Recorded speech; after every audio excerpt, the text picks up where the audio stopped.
Hello there, all your viewers on planet Earth. This is the second video out of a series of 5 of the last tango, samba and salsa with evolution. We're going to answer 2 questions in this video. And the first question is, how do we come from particles and principles to the fields or territories of physics, chemistry and biology? And the second question is, how will you benefit? How will this be in your advantage? What will be your gain? So let's answer the first question first. Question 1. How do we come to the field of biology, physics and chemistry based on the Bible? Of course, that's a good question. What we see are 2 figures, one left, one right. And we start first with the correlating principles. It's always a broad ensemble of principles or particles. So we must never make the mistake that we think it's just one principle. It's always in a sort of pattern. As we read in the book of Timothy, keep the helpful pattern of words or whatever. Nothing stands on its own. Only God, the Creator, can stand on its own. So what we see next is Genesis, the word arche in Greek, and we have discussed that in other videos. Arche means beginning, principle or particle. We also see the word logos, also discussed in other videos. Logos means the word knowledge, relation or connection. So how do we come from particles to concretizations or a domain or a reach or range? Well, we can see it here in the figure. It's well illustrated.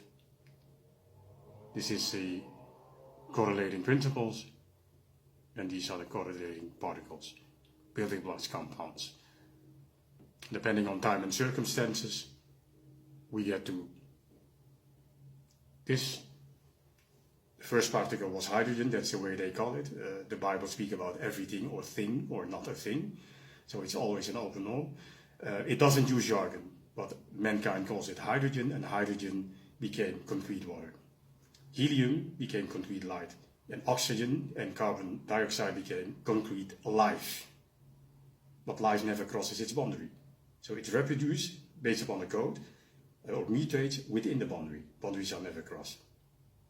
And we see that also with Christ Jesus when he was baptized. The Spirit overcovering power came upon him as a dove and he was charged. So it's never by a natural law. It's always an intervention. The second question, how will you benefit as an individual? What is your gain exactly? And what advantages will you have respecting lifestyle, wellness and health? Well, that's also an interesting question. Eternal principles enfilade or range over an area beyond quantum mechanics. What does it mean? Well, we have a sort of empirical evidence for quantum mechanics, but eternal principles, a field of eternal principles, a certain segment of eternal principles goes beyond the level of quantum mechanica. And that's the principles, for example, concerning faith. So what does it mean in other words? Eternal principles are a wiring system to the creator and designer of the universe or the multiverse. We still have to discover what it actually is. So practicing eternal principles means that you're connecting, and of course God makes a connection, with the creator. So why would you cut the wiring system with yourself or others? When we look at the world around us, people worship gods and do not understand these things. So how will this benefit you, this knowledge? So take your time and think about this. Next video will be about the question, how does the virgin birth of the historical figure Jesus of Nazareth dismisses evolution and the Sumerian clay tablets completely?